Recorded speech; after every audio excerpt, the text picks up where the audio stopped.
बिस्मिल्लाहिर्रहमानिर्रहीम। अस्सलाम वालेकुम। उम्मीद है कि आप खैरियत से होंगे। हमारा डाइजेस्टिव सिस्टम का जो चैप्टर है इसमें आपने डाइजेशन और अब्जॉर्प्शन का प्रोसेस देख लिया। इसके साथ जो एक्सेसरी ग्लैंड्स हैं उनमें दो एक्सेसरी ग्लैंड्स हैं, एक लीवर और एक pancreas. Today we are going to discuss storage and metabolic role of liver.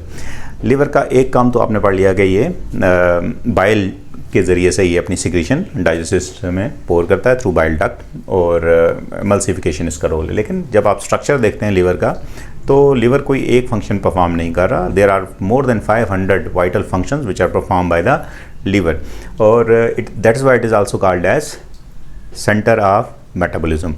तो स्किन के बाद हमारा सबसे बड़ा ऑर्गन जो है वो लिवर है। लिवर के जो सेल्स हैं they are called as hepatocytes और हेपेटोसाइट्स जो होते हैं कैपिलराइज्ड जो नेटवर्क है इसके अंदर, तो not a single cell is away from the capillaries. तो हर सेल के आसपास से कैपिलरीज गुजर रही हैं और इसलिए एक्सचेंज ऑफ मटेरियल जो है वो ह्यूज लेवल के ऊपर इसके अंदर होता है। और लिवर जो चूँकि सेंटर ऑफ मेटाबॉलिज्म है तो many functions are associated with liver. As far as location is concern, जब आप लिवर को देखते हैं तो लिवर राइट साइड पे, बॉडी के राइट साइड पे बिलो द डायाफ्राम ये पाया जाता है। देयर आर टू लोब, जैसा कि आप डायग्राम में देख रहे हैं, there are two lobes. Right lobe is larger one as compare to left lobe.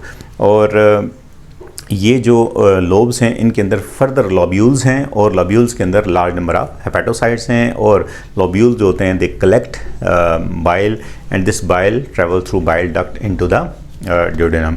इसी तरह सिस्टिक जो डक्ट है उसके ज़रिए से इसके साथ गाल ब्लैडर भी अटैच होता है। लिवर लिवर के अंदर जो उसके बहुत सारे फंक्शंस हैं उन फंक्शंस को अगर हम एनलिस्ट कर दें तो अब सबसे पहला फंक्शन तो ऑब्वियसली इसका क्या है कि इसने बाइल बनानी है।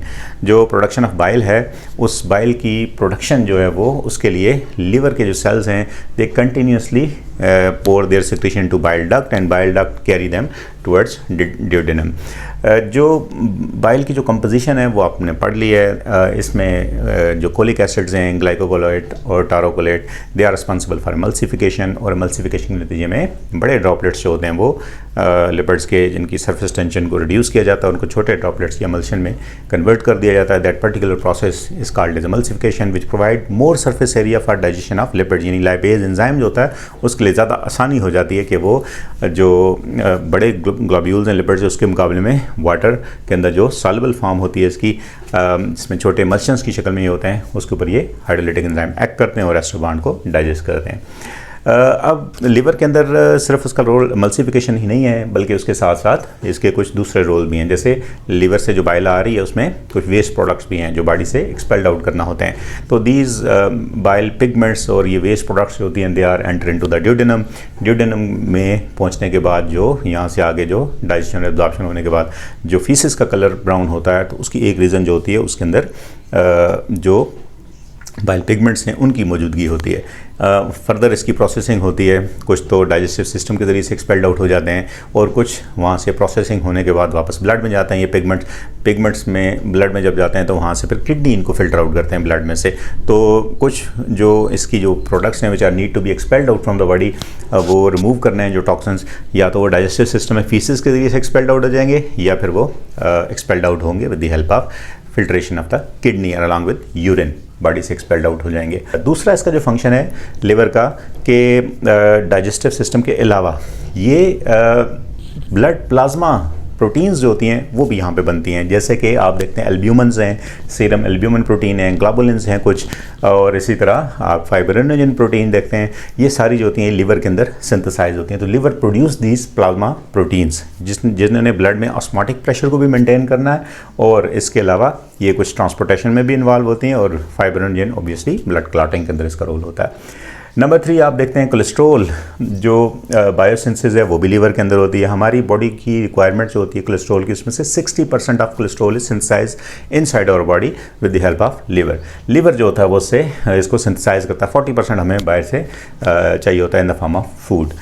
इसके अलावा कैरियर प्रोटीन्स होती हैं जो फैट्स की ट्रांसपोर्टेशन में इन्वॉल्व होती हैं। जैसे आपने पढ़ा था काइलोमाइक्रॉन जो होते हैं they are made with the help of cholesterol some proteins 1% उसमें प्रोटीन्स होती हैं और फिर लिपिड्स उसके साथ अटैच होके लिम्फेटिक सिस्टम के जरिए से एक्सपेल्ड आउट होते हैं।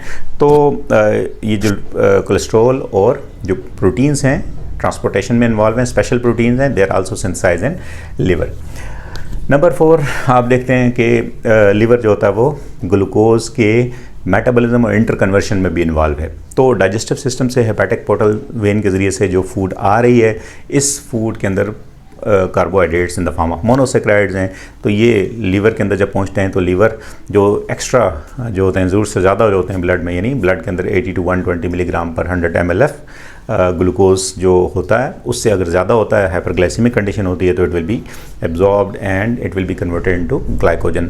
The process is called as glycogenesis. तो लीवर जो होता है वो ग्लाइकोजेनेसिस भी करता है, और फिर जब हम फास्टिंग कंडीशन में होते हैं तो बॉडी की रिक्वायरमेंट के मुताबिक ग्लूकोज की सप्लाई भी इसी स्टोर्ड ग्लाइकोजन से होती है। Glycogen will be hydrolysed and इसके नतीजे में it will be converted into glucose.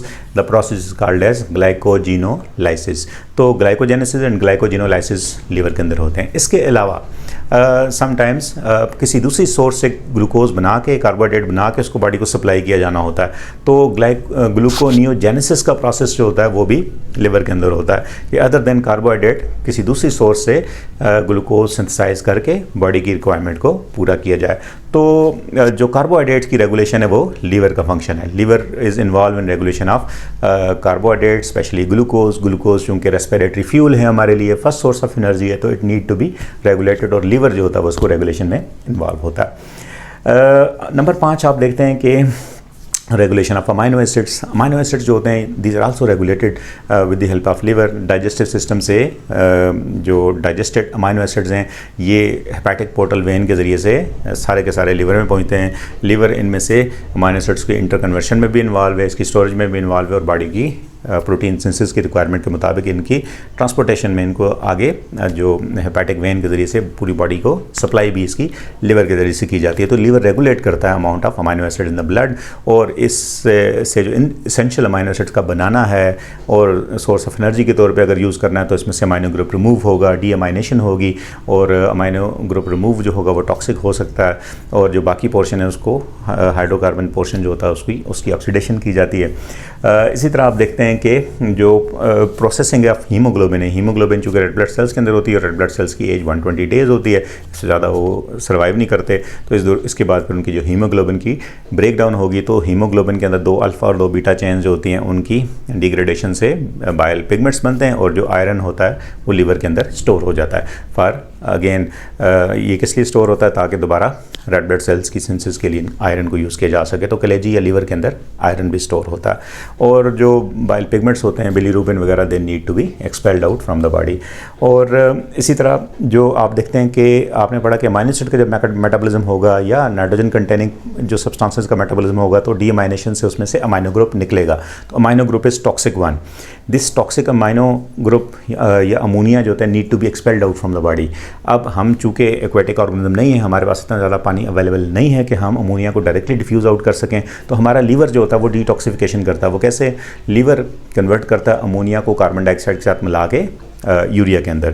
The process is carried out with the help of ornithine urea cycle in the liver. Liver के अंदर ऑर्निथीन यूरिया साइकिल जो होता है वो अमोनिया विच इज़ टॉक्सिक 1 इससे लेस टॉक्सिक यूरिया बना देता है। यूरिया ब्लड सर्कुलेटरी सिस्टम के जरिए से पहुंचता है किडनी में, और किडनी फिर इसको फिल्टर आउट कर देते हैं in the form of urine. So liver हमारा जो होता है वो मोर टॉक्सिक सब्सटेंसेस को लेस टॉक्सिक फॉर्म में भी कन्वर्ट कर रहा है, जैसा कि आप देखते हैं अमोनिया का कन्वर्शन है यूरिया के अंदर।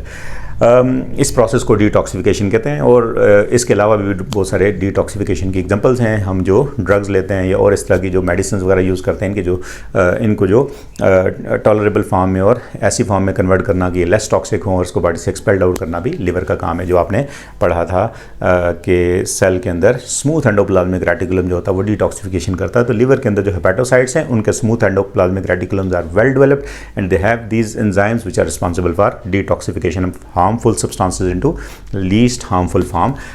The process is called as detoxification.